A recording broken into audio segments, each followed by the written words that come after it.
It's hard to contain your excitement when you get something you really want. Like the gold standard in automotive protection, WeatherTech floor liners. With deep sculpted channels and laser measured for total protection in the front, back, and even up the sides. Dad, you're going viral. What? WeatherTech me. So don't be shy, enjoy. Order your premium American-made products at WeatherTech.com.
Yesterday was Porsche interrupted. Today, that means the drivers are going to be even more hungry as we go racing for the second time this weekend in the Porsche Sprint Challenge North America by Yokohama GT3 Cup Series. We're here at Sebring International Raceway, and I'm Joe Peak, joined by Roush Racing driver Joey Atterbury to bring you the action of a huge field out here. We saw it could get a bit messy when you have this many on the track, Joey. We have had a weekend packed full of racing, and you are right, yesterday's race was a little bit caution-filled, but we are here at Sebring International Raceway in Sebring, Florida. A couple highlighted areas. Let's actually look towards turn 3, 4, 5 out here on the track map. That is where the majority of our scuffles happened yesterday, including cars causing those yellow flags. But the hairpin turn, turn 7, that's going to be the biggest and best passing opportunity on this entire racetrack. Turn number 10 can definitely be a little bit of a doozy with the funnel effect coming out, especially when you're hard on the brakes going into it. And then at the bottom right of the side of things, the Le Mans curve, turn 16, has been a tricky turn all weekend long, extremely low grip, and it leads you out onto that long Ullman straightaway. And of course, to wrap up the lap here at Sebring, is Sunset Bend, turn 17, one of the bumpiest turns in all of motorsports. It certainly has been testing drivers here this weekend, but it definitely hasn't been the place where you've seen the most mistakes out of drivers. Turn 5 probably takes the cake on that one, so let's cross our fingers that we stay nice and green, as we've got very good conditions at 73 Fahrenheit air temperature. We're getting closer to noon out here. In fact, I think it is just about noontime right now here locally, so sun will continue to beat down on the track, and it'll continue to warm up the pavement here on this old air base. They're getting ready to release the cars here in just a moment, so that'll probably give us a good amount of time to go over our starting grid as they release Kleck behind our pace car. So Cole Kleck, as we mentioned, starting on the pole position. Alan Metney going to be trying to chase him. Roberto Tutino going to be starting in third, followed by David Williams in the fourth position. Darren Dean, P5 for him, is followed by Frank Vitiello in P6. Then in row 4, Scott Blend is on the inside and Shane Leathers on the outside. You've got Chris Hutter next in ninth, and the top 10 going to be completed by Tony Melito, Caden Kelly, and Mark Bowden on the end of our graphic there in row 6. Tillman Schmid starts in the 13th position. John Gilliland P14, and Therese Lalou returns in 15th. Reinhold Kron coming in for CHR in 16th, followed by row 9 with Todd Treffert, flanked by Josh Conley. Then you've got Mike Mim on row 10. Patrick Womack joins him there. Sean McCaig starts on row 11. Muzaffar Ghafarov will be on his outside. John Manship in 23rd, going to 24th with Tim Kesman and all his plethora of racing experience. We're still not even done from that point as we move on to the next one with Todd Perriott on row 13. Thomas Herb next to him. Grady Willingham will be joined by Eric Lapp, Dan Ammon on row 15, and Laura Eli coming over from the USA West Series. As Francisco de Jesus had a bit of a messy one first time out, starts back on row 16. Alex Pratt will be next to him, Joel Johnson then, and Daniel Bloom behind, with Greg Shermer and Charles White starting behind them. And that will be the last of our field here today, as the pace car leads them around on the single warm-up lap we have before we are released for 35 minutes plus 1 lap of racing here in Sprint Challenge. I can't wait to see what race number 2 brings us here at Sebring. Like we kind of hinted at, race number 1 had a few cautions, a few yellow flags out there, and actually, just as I see, our third place car was off of the racetrack right there in turn 13, went off driver's left right there. So, Joe, the action already starting on the pace lap. Oh my goodness, don't throw it away before the green flag flies. You want to at least be able to show what you can do out here. And Metney definitely needs to try and show himself on this one. Yesterday, the story was Cole Kleck running away with this race in race 1. And Metney never really seemed to hassle him too hard. He didn't drop off that far, but the pace just was not there in comparison. What has he done overnight to try and regroup and take the fight to Cole?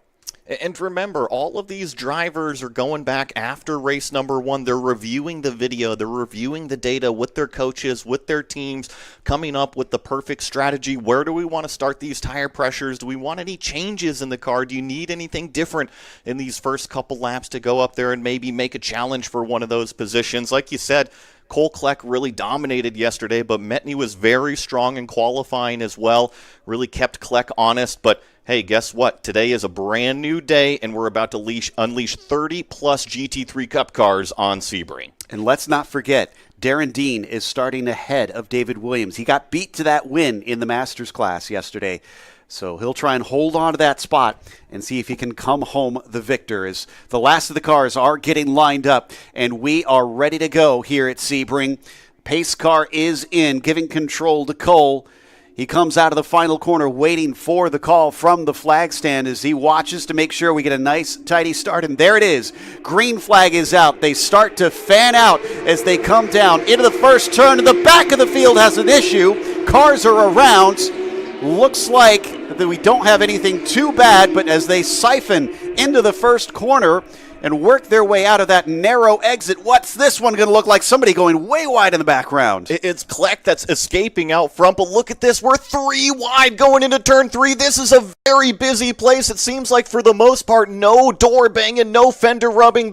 The entire field is making their way through turn number 5, lay down the power in these 500-plus horsepower machines. Now we've got a car turned around on the exit of 5. Second one we've had facing the wrong way. That was Tim Kesman on the main straight that wound up facing the opposite direction. We haven't gotten a full course yellow yet, but the car is showing is still stationary on our track map. Yeah, and the 260 car right here almost had an incident. Now we've got another car turned around in turn 7, and now nose contact between the 246 and that stalled car. Already another car off, drivers left out of 7 as well. Full course yellow now. That's a bit too much, I think, for them to deal with. The 227 also looking like he's stopped. That was Lalu, who was turned around at the hairpin. Nose-to-nose contact. Hopefully that wasn't too hard, that will affect the aero of the cars. So we'll have to slow down, and there is a lot to untangle on this first lap. And I think, there's another incident under yellow flag coming out of turn number 13. I think some of these drivers are just now getting the call that we are full course yellow. I think they were still trying to race it, and there was definitely some front to rear contact between those two cars, and that rear car unfortunately lost control off to driver's right-hand side under yellow flag. Yeah, that was Shane Leathers, unfortunately, kind of getting spun around there. They look pretty poorly on that typically of drivers getting or continuing to race under yellow flags. So hopefully they will be able to sort that one out and we won't have too stiff of penalties, but usually a big no-no if you're still trying to dice with somebody when everybody should be slowing down. Look, there's a lot going on inside of a race car, especially on that opening lap.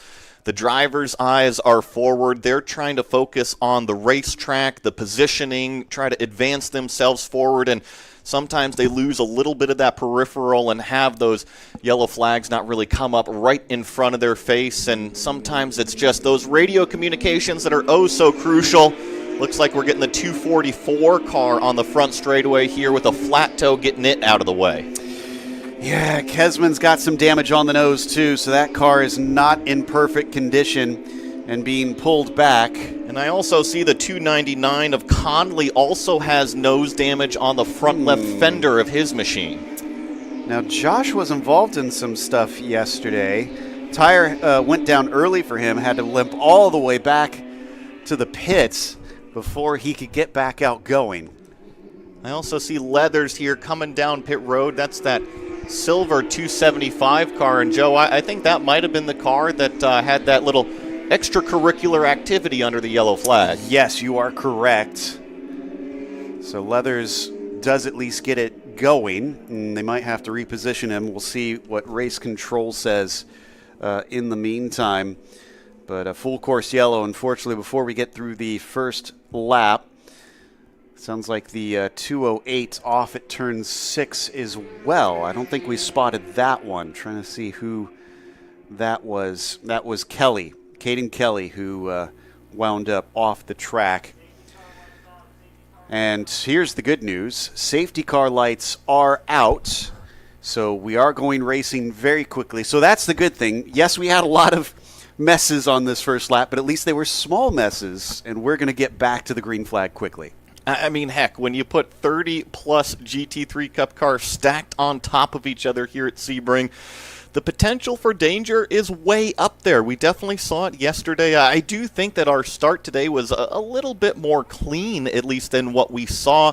Didn't see a whole lot of door-to-door contact, maybe just more cars spinning around at inopportune times here today. All right, so you're Alan Metney right now, Joey. You're in the car. You know you've got a second chance at this restart. What do you do to try and be aggressive on Metney? Or on Kleck, rather. So let's draw back to yesterday. We almost had this exact same situation, right? We had a full course yellow flag on lap 1 of the race yesterday, and Cole Kleck, our leader in that orange car, just dominated every single restart. So if I am Metney in that black number 298, I am trying to get up on the bumper of this orange machine. Do not let him run away on that initial restart. Try to get up there in that pressure zone and force him at least maybe into a mistake, or at least look in the mirror at you down the front straightaway. So bad news for Williams down in the Masters category. He not only did not get the lead of this race, but he fell back to third. Scott Blend now up there in second place behind Darren Dean. And we saw last season he was very, very fast, often up at the front taking wins in these GT3 Cup cars. Can he manage to return to the top step of the podium? Here we go. Pace car is now leaving them behind. Cole Kleck has control of the field from here. He gets to decide when he wants to go out of this final corner. But we do have a couple cars that are trying to play catch-up, it looks like, at the back of the field. The 213, the 275, trying to find their way back to the field, but they won't quite catch them in time. Green flag is already out, and we go racing once again at Sebring. Already somebody coming down to the inside here, looking to try and make a move on John Gilliland. And look a little bit further back, I think I see White trying to challenge Vitiello there into turn number 1. It was almost 3 wide going in, but Cole Kleck once again just on autopilot running away on these restarts. That was Hutter, it looks like, who was challenging on John Gilliland. That was for 4th in the Masters, although Hutter is in the Pro-Am. So not for class position. We swing our way out through turn 5. Watch them come out through 6 here. This is all flat out up to the breaking of the hairpin.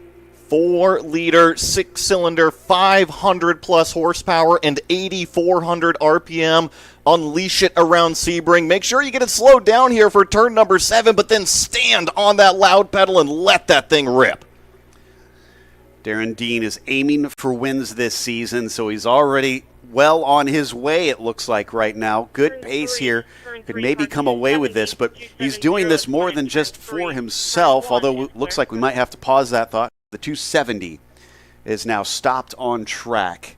And that, I believe, is White down there. I was making the comment that I believe he was 3 wide going into turn number 1, and trust me, once you get down to turn number 3, the racetrack really narrows up there. I at least still see him stalled on my timing and scoring, but hopefully he's out of the way or at least can get that car rolling. Cole Kleck and Alan Metney, it almost seems like deja vu right now, just starting to pace it out. Yeah, so we still don't have that 270 moving, and the 213 coming up on him. He's the last one on the lead lap. Leaders will be there shortly. Will they throw another yellow if that car does not get moving? Look at how close Scott Blend is now down the back straight. He's going to show his nose a little bit coming into the corner, but before he can make a move, we have a full course yellow. I think that this is for the 270 car. I see on race control that there was a spin at turn number 3 here, so just like you said, we are under full course yellow. I see the starter at the flag stand here holding those double yellow flags. We'll get that safety car out to collect the field and get back going racing here as soon as everything is safe. This is the turn 3 area that 270 car is spun at, so I'm sure we're going to get a nice glimpse of it out the back end of the pace car. Yeah, we should see it on the exit here. Trying to figure out, it's on the right-hand side, at least where we're facing, and off to the inside. That 270 is white, as you mentioned. Not sure what put him there. Usually drivers tend to end up on the outside of that corner, so I'm kind of curious how he wound up on the inside of the apex. I didn't get to see the accident, but judging from the front straightaway, there was a big group of cars, and like I said, it was 3 wide in that pack that he was in going into turn number 1. And if you've been here to Sebring, you know how wide turn 1 is at the entry and at the middle of the corner, but at the exit, it definitely funnels up, and you can really only fit 2 wide, sometimes 3 wide with cooperation. So if they were still 3 wide, I wouldn't doubt if there was a little contact between a few cars. Yeah, that's a good point. Maybe something happened earlier and he drove his way there, or maybe just he got shoved as everybody tried to find position into the braking of 3. Well, this slowing down does give me a chance to kind of talk what I mentioned earlier with Darren Dean. A very interesting story, honestly, because he's been prepping to go racing for 7 years, has been saving up for this. And I mean, he's here, and my goodness, to show up and to be looking for wins, I'd say his saving and preparation has been well-founded. Like you said, he's leading the Masters class right now, but remember, they're all still the same cars, and it doesn't matter if you're in the Pro-Am class or in the Masters class. Every single one of these drivers wants to be the fastest driver out there. It doesn't matter which class they're in. They want to be on the top, and you're right, Dean is doing a terrific job leading that Masters class, but guess what? He's also 3rd overall. Yeah, I mean, clearly not slow. It's not just a class thing. He's very fast here today. I also love that he's racing to help people experiencing homelessness. So he's racing for a cause out here. It's not just for himself. And he's a man after my own heart. His favorite track is the Nordschleife. Oh, well, Joe, you've been there, so you've got some personal experience over there at the Nürburgring, and I think that Porsche and the Nürburgring kind of go hand in hand. They love to test out their cars over there. I think Hold the track record. Yeah, I think I was watching a video of Jan Magnussen and a Carrera GT a little while back. That was pretty fun. Oh, I'll have to look that up because that does look or sound fantastic. This is good news for the 213. I mentioned he's been trying to play catch-up and get to the back of the field, so should be able to get in there. I'm actually trying to figure out who that is that's looking to try and catch the back at this stage. That's Todd Perriott, it looks like, who was close to losing his lead lap, but this caution means he'll at least be able to get back onto it and catch the field. I don't see that car there anymore, but the lights don't seem to be off on the pace car because they're still close behind. So we'll carry on another circulation. As the drivers are here on the front straightaway, you see the front group here really trying to keep their tires not only up to temperature and up to pressure, but they're trying to keep them nice and clean. That's why you see a lot of this weaving left, weaving right. Not only does it build those pressures and build those temperatures, remember these cars and drivers have only had, about 3/4, maybe a whole lap of green flag racing. So they're still trying to get them up to their prime operating temperatures, but you also want to keep them clean. We've had several sessions throughout the day, and the Sebring track crew does a tremendous job to keep this racetrack clean, but anytime you're off of the racing line, you can pick up little bits of dirt, little bits of rubber, and as you weave and scrub those tires, it helps keep that surface clean. Just some information, the start is under review. Okay, so we don't have that car clear. And in fact, they've got some pretty hefty machinery out there trying to clear it up, so it must really have been debilitated. I didn't see any major damage. I wonder if maybe there's a rear mechanical problem. Usually when you see it not being able to roll up, I saw the big heavy lift crane out there, which you don't usually see. You're right. But if those wheels are locked up, per se, you got to still be able to roll it up onto the flatbed somehow. That makes me wonder, again, with his odd positioning, if there was maybe a mechanical problem. If this wasn't someone getting into him, if maybe just something happened with the car. So 270 going back up on the flatbed, and they'll get it turned out here pretty soon.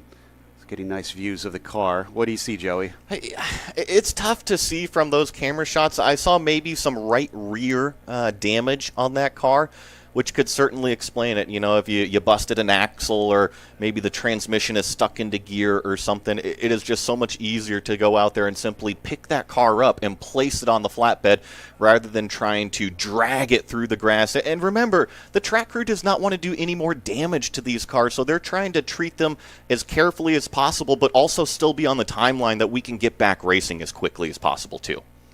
Indeed. So we'll try and give you an update as soon as we hear that we'll go back to green shortly. In the meantime, we're about 21 minutes plus a lap still left in the race.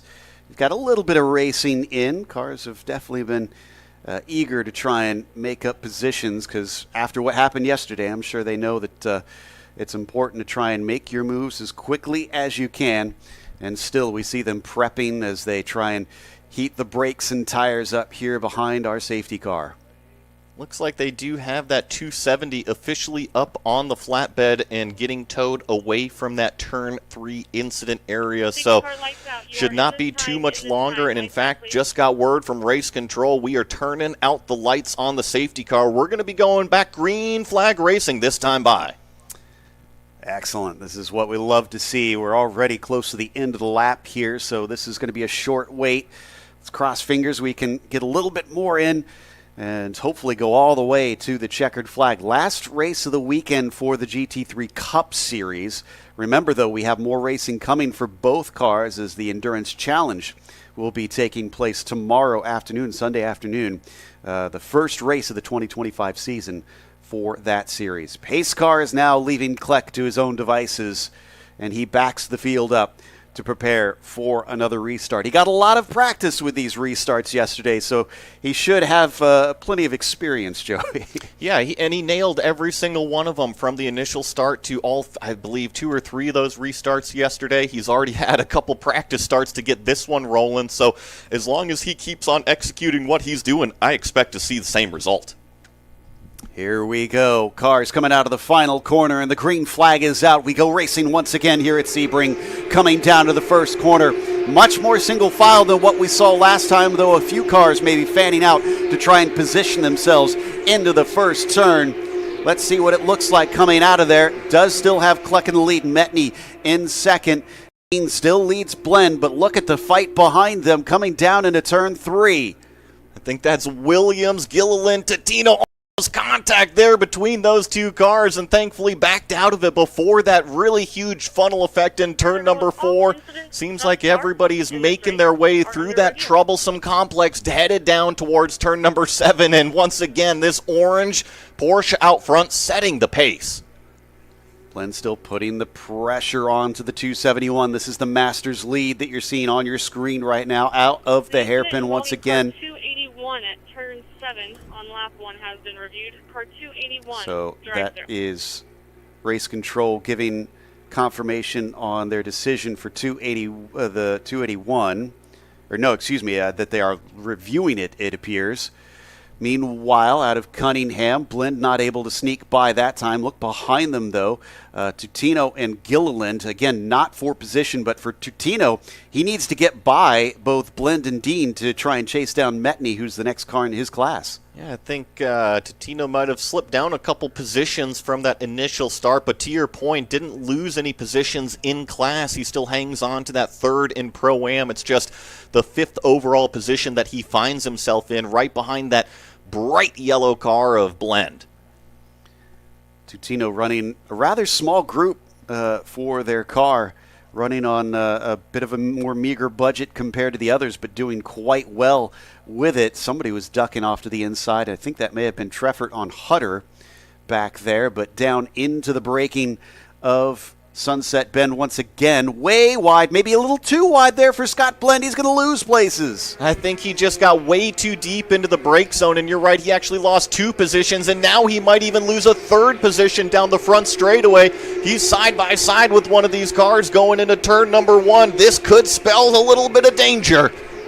Scott Blend fighting with David Williams, our winner from yesterday, trying to hold on to that spot, and I think he manages to hold him off for now, but Gilliland has snuck by into P2, but this means he's now separated from our leader, Darren Dean, in the Masters. Tutino gets at least one of them. You're right. Darren Dean is loving what he's seeing in that rearview mirror. He now has that one car of call it a little bit of a buffer in class. So Darren Dean sitting in 3rd overall, with Tutino now in that Pro-Am class sitting in 4th overall, 2 separate classes, and then Blend still has his hands full. He's trying to go up there and attack on Gilliland after those places he lost in 17.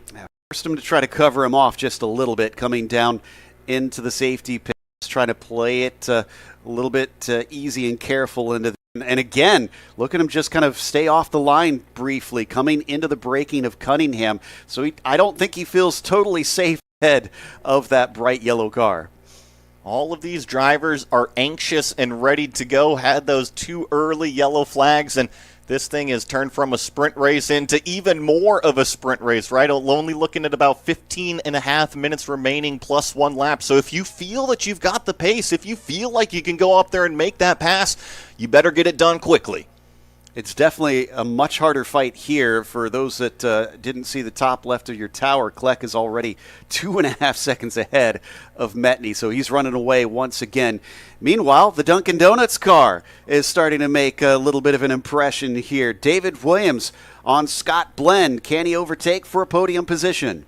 It's all kind of compressing up between Williams, Blend, up onto the back of the gearbox, and now Blend's making the move down towards 17. This is where he got too wide there last time by. Looks like maybe an over-under now coming back from Gilliland onto the front straightaway. The cow car was not getting a move on quick enough for Scott Blend. So he goes on back into the podium positions. Does he have the speed to try and get back up to Dean and fight for that win? Behind him, that was David Williams attempting a move on Gilliland. Could it be 2 positions down for him? He goes down to the inside, just bleeding over off the racing line. And then in behind, Todd Treffert also making this a 3-way fight. You see Gilliland using all of that turn 4 apex curb right there, just trying to kind of catch back up to that pace after losing that little bit of a position there into turn number 17. And holy smokes, yeah, I mean, Kleck has ran away with this, but talk about a phenomenal fight for what is 3rd overall on the racetrack that we're watching.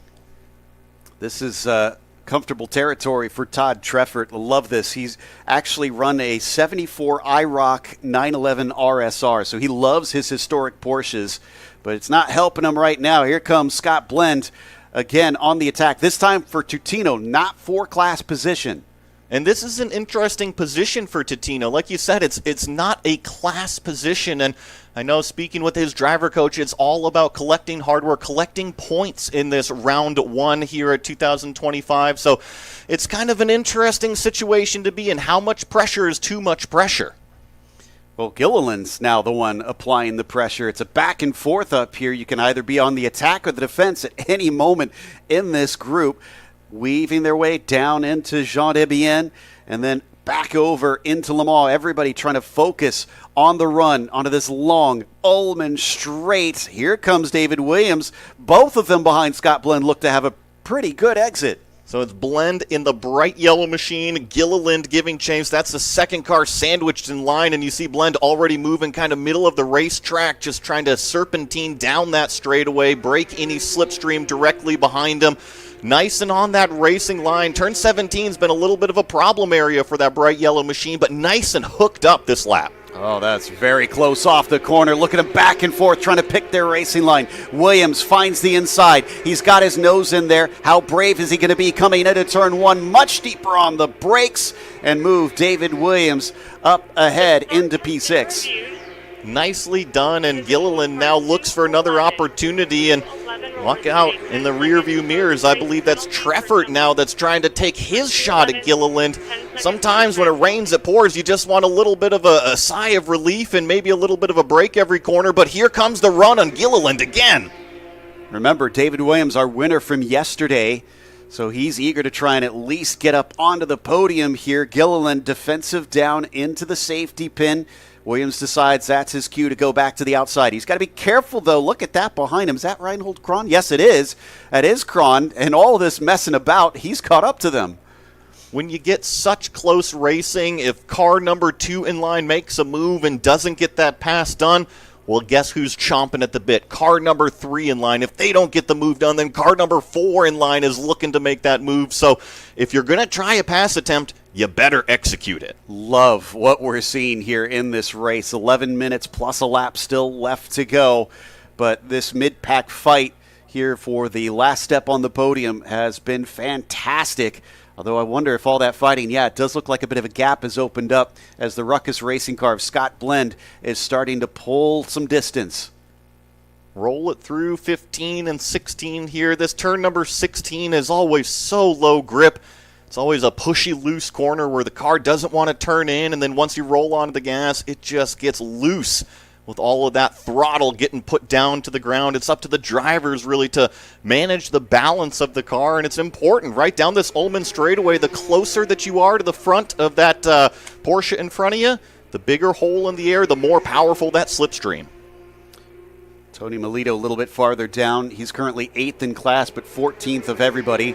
That's well behind this driver, Cole Kleck. The gap up to 5.5 seconds now. Man, he's really showing what he could have done if he had more green flag racing in that first race. He's trouncing the field currently. And something about Sebring is you have to attack this racetrack. I don't know if you caught that orange 211. He bounced it up over that turn 4 apex curb. He is literally attacking every single corner on this place, and the pace is showing. He's braver than I am in the sim. I just never feel comfortable trying to get up on those curbs in these cars. But the 211 is just continuing to stomp everybody behind him. The 298 of Metney is still there, but just not really much of a challenge. In fact, he's got a bit of a lonely race. Yeah, and Conley's now got a little bit of some company in the form of Mim and Melito. Those are the two cars giving chase right there. That was down into that turn 7 hairpin area. Conley definitely had his mirrors full of a pair of Porsches. This is in the Pro-Am class. Conley currently running in 6. As we watch this group switching back across through Collier, you can tell how tight it is as Mike Mim has quite a bit of pressure coming in from behind. If we get a good exit out of here, Mim does get a decent exit. That's going to at least hold him off for the time being. Looks like it's all, call it maybe 2, maybe 3 car lengths between that group of cars. As I believe that's Blend and company, really the front of the field as they make their way through that Le Mans section, turn 16 here, and out onto that back straightaway, the Ullman straight. Oh, wow. And that is Therese Lalou. Apparently, I'm not sure if she was given positions back or if she's fought her way back up. She's 16th overall. Remember, she got turned around very first lap of this race and is pressurizing Grady Willingham down into Sunset Bend. Not able to make the pass, though. Sometimes the yellow flags can hurt you. Sometimes the yellow flags can help you. And in the case of Therese Lalou, I definitely think that helped out with those early yellow flags, and I see a position change. It looks like Darren Dean has now fallen down to 4th place overall. He hangs on to the Masters lead, but Totino is up, and now, a little bit of door contact there between Blend and Dean going into turn number 3. That's going to be the lead for Blend, an aggressive move to take it away from him, and his troubles are not over. David Williams has followed Blend up through the order. Things about to get interesting for the battle for the win in the Masters. It is heating up with just under 8 minutes plus 1 lap. So there goes the 245 of Blend, and then it is a hornet's nest behind. Look at that accordion effect, bumper to bumper in turn 7. Hey, bud, I'm here. Looking more like short track racing out there right now, as Williams on Dean trying to get that 2nd place away. He wants to go back-to-back for wins. I got to give credit to that Ruckus Racing driver, but I might have to in a second side-by-side down into Cunningham Corner. Still Williams not able to make the pass. He's got to watch out. That is Treffert in behind him very close, but I mean, remember, Scott Blend made that mistake, lost multiple positions. He not just fought back to get to where he was, he's overtaken the lead. Yeah, and he, right honestly, he's right on the back of Totino as well. So Totino is able to make his way by Dean, and it looks like we've got a full course yellow flag again for the 3rd time here in race number 2. It appears to be the 213 car off in the turn number 4, turn number 5 complex, that same area of the racetrack that has caused all of our yellow flags. Poor Todd. It's been a day to forget. He was, at the very back of the field as we tried to get the restart, had to play catch up, and now something's happened. The car is off. It looks like kind of exit of 4, entry of 5 from what it seems like on our map. Can't quite see him from where we sit right now, but we can see some of the safety vehicles heading off to there. 6.5 minutes plus a lap to go. Depending on how quick the cleanup is, we could restart this race. The Sebring track crew has done a phenomenal job all weekend. I mean, we've already had 2 full course yellows this race. This is our 3rd, and they got those incidents cleaned up so dang quickly. I expect the same, and there's that car in the tire wall going into the entry of turn number 5. We've been talking about cars jumping that turn 4 apex curb. Well, if you upset the platform or take it too aggressively, it can definitely kind of throw the driver for a loop. Well, and you and I were talking earlier about how once you get into that complex, if you're multiple cars wide, you better get single file. I wonder if there was a little bump there. In between 4 and 5 is, I'll always call it an argy-bargy area, right? It's one of the lower speed sections on this racetrack, so you can kind of make forceful moves. And here we're getting shots of the car getting pulled out of those tires. I'm sure they're going to have to rearrange that tire bundle a little bit, so that might take a minute or 2, but already getting that car pulled out and onto the grass where it needs to go. That, to me, says he hit it with some force. In fact, I saw some steam coming out of the front. Remember the radiators on the front of these Porsches with the engine in the back. Often you can mess that up, so his day, no doubt, over. Hopefully they can get that repaired in time. If he's taking part in our endurance race. But Todd has had plenty of experience in these GT4 cars because he's ran in not just here in the Cayman Series, but in GT4 America. Has also actually been in the Carrera Cup North America Series. So very loyal Porsche racer. But for the day, he's going to have to park that Porsche. Imagine how frustrating this is for Cole Kleck. You just built, a 5-6 second lead out front and just absolutely setting the pace and managing the race, and then another yellow flag, and especially towards the end of the race when you're the leader, that's the last thing you want to see. You've already done all the hard legwork, and now it's evaporated. Well, this is the nature of the game sometimes. To the 211 has been rescinded. The starter through the green to start the race prior to the leader entering the start zone.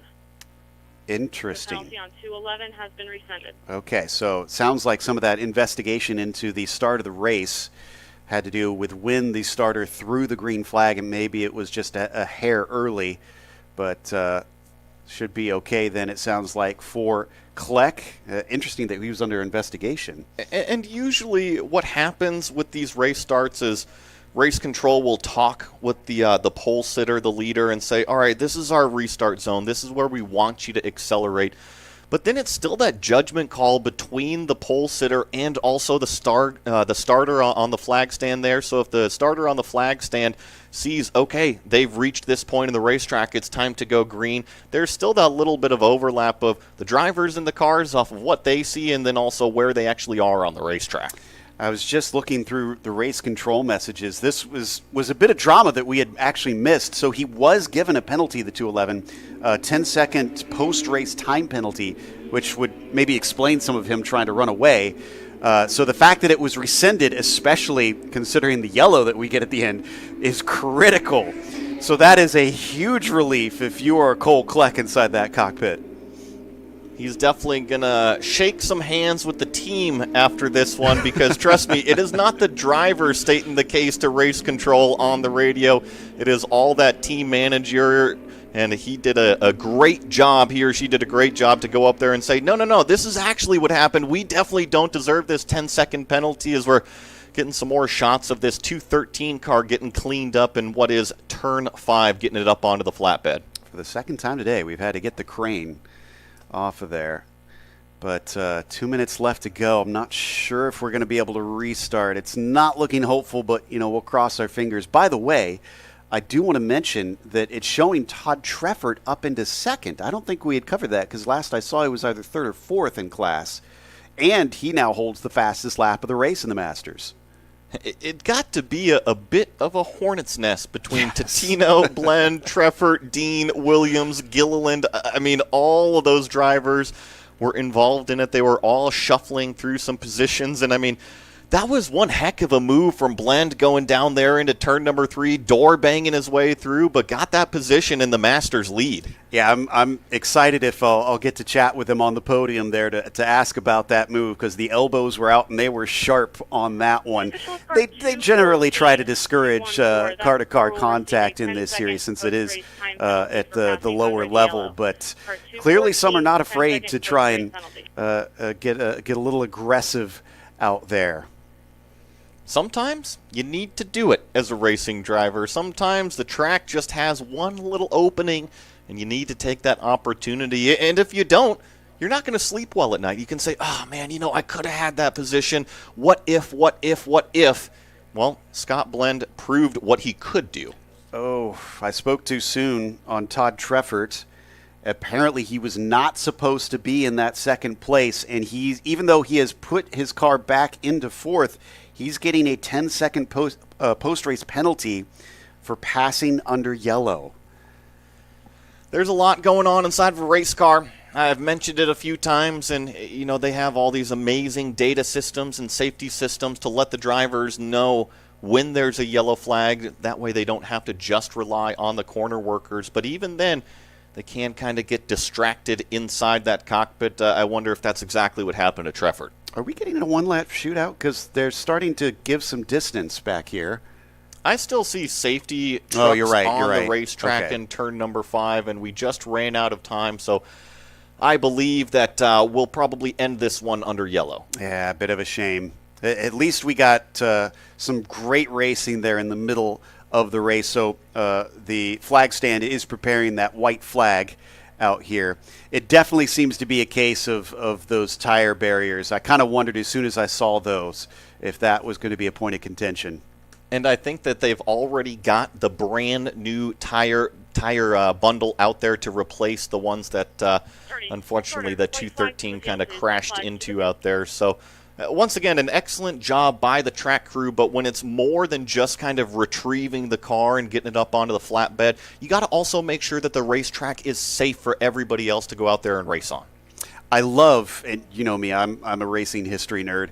One of my favorite videos I've seen is one that goes through the history of barriers and safety barriers in racing and kind of what we've seen over the years. And it's amusing to me that after all the technology and all we've put into it, that tire barriers are actually still one of the best things that you'll see being used. And there is actually a lot of technology that goes into kind of how those are placed and where they are placed. But obviously it's effective. We've seen multiple drivers with incidents over the course of the weekend, and so far everybody's walked away. I think when we talk about tires, we need to talk about Lightning McQueen's buddy Guido. I think if Guido was out there, he might be able to throw some of those tire bundles in the air and get them organized real quick out there. Exactly. Someone needs to work on hiring him. Flash of the lights from the 211. I expect that's a little bit of excitement coming from Cole Kleck, knowing he's about to go back-to-back on wins here in GT3 Cup.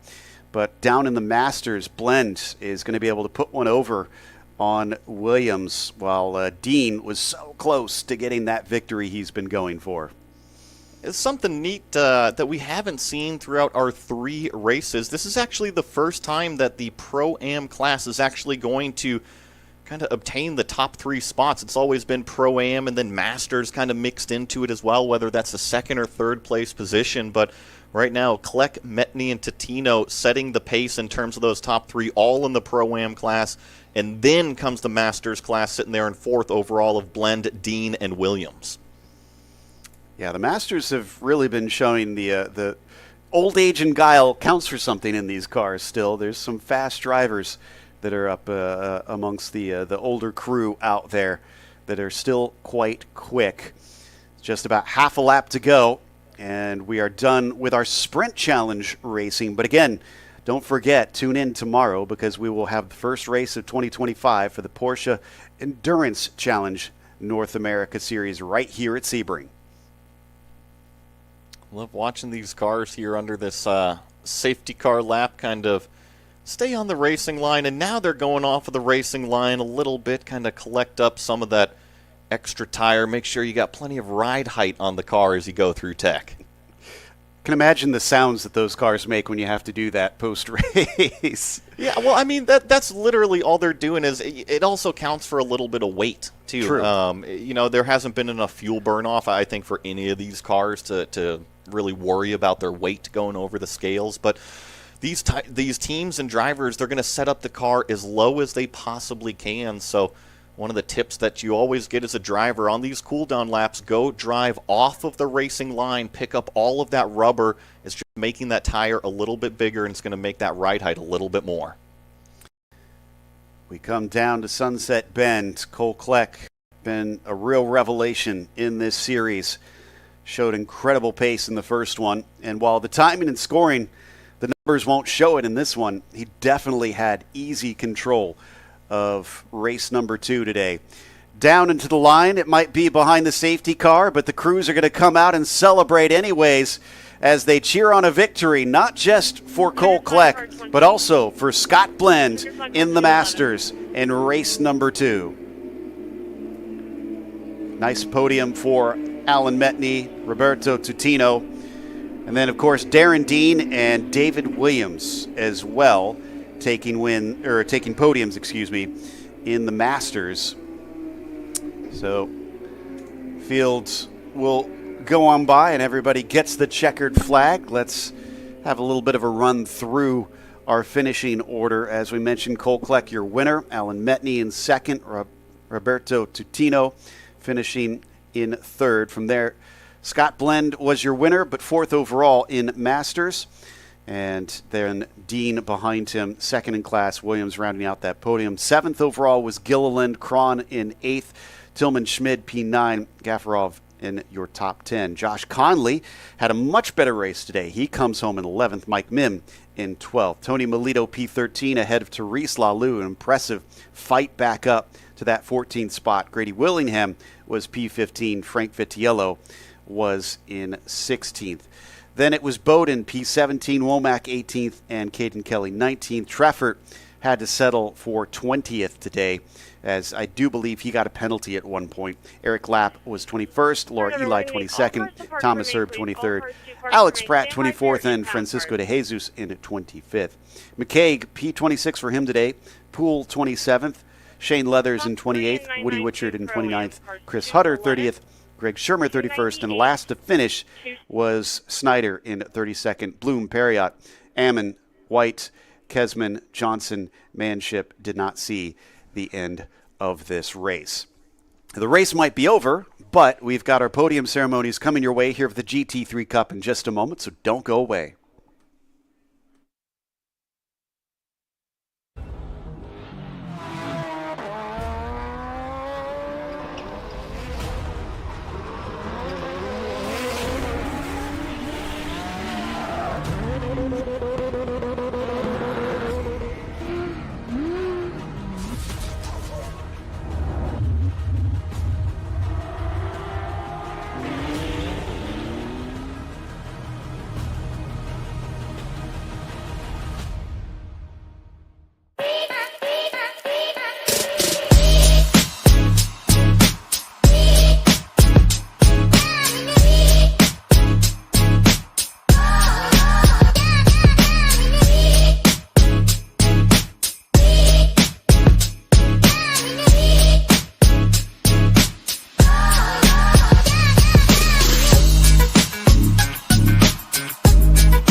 Starting off with the 992 Masters for this one.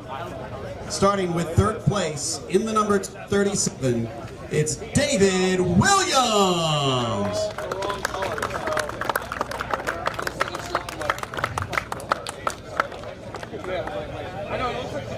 Coming home in P2, driving the number 271, Darren D.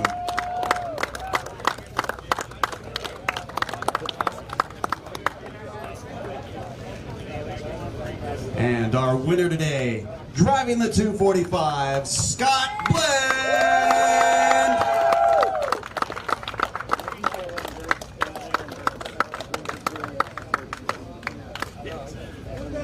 Scott, congratulations. Let's talk about that pass for the lead, though.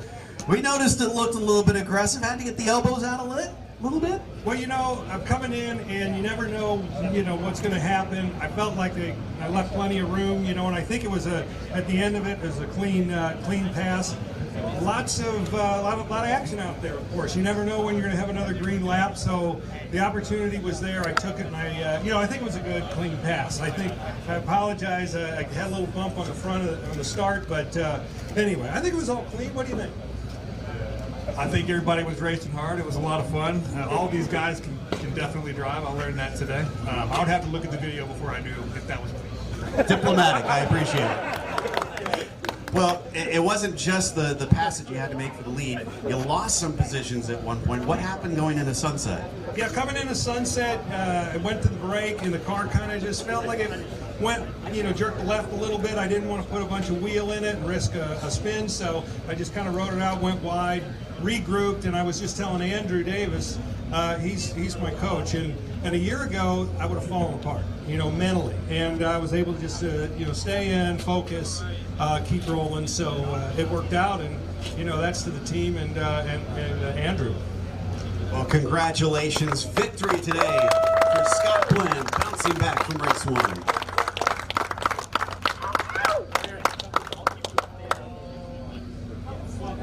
Of course, let's change the hats over.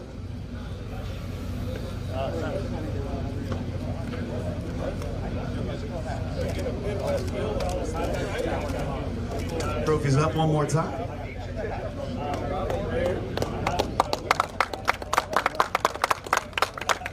And now we get to enjoy some champagne!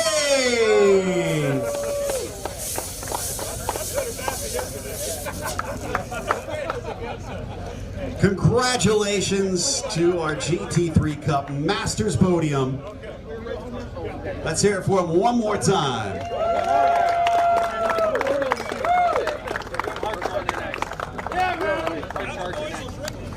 That takes us to the Yokohama Apex Award. This is to our hard charger of the race today. That goes to the number 233, Reinhold Kron.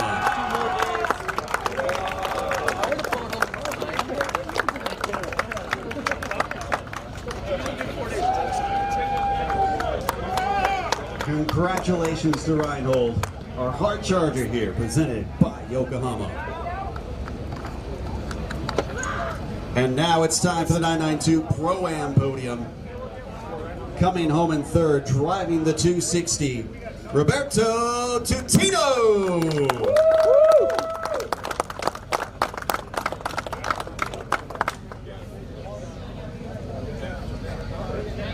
Coming home in P2, driving the 298, Alan Metney.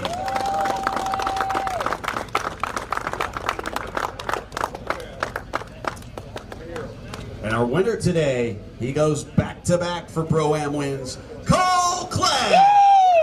There you go, man.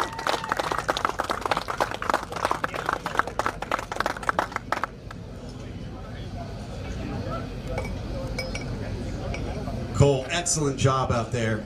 We saw some impressive pace. When you got that last caution, was there an oh no moment inside the cockpit? Yes, there definitely was, because it added that risk factor of the pack all getting close up to each other. And but I knew with our car we'd be just fine, thanks to Top Racing. Todd put together a great race car. We've talked on the broadcast a lot about you coming from open wheel experience. What's the transition been like coming over to Tin Tops? Oh, everything's different. I mean, open wheel, you get that kind of darty car, but this car is just such an amazing car to drive. You get to deal with a lot of different factors in it, and I also wanted to thank Brian Yardley for being my driver coach this weekend, and everyone at Tops Racing, my mom and dad. Great stuff. Wonderful win from Cole Kleck here today in the Pro-Am. Let's hold up those trophies.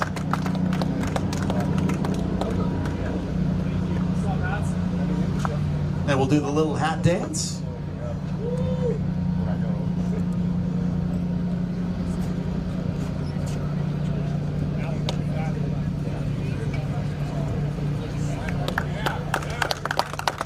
Great work for our drivers. And of course, it wouldn't be Podium without some champagne!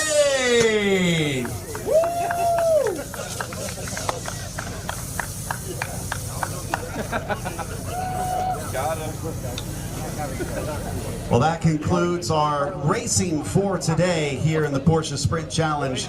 We've got more coming up tomorrow. Join us on Sunday for the Porsche Endurance Challenge North America.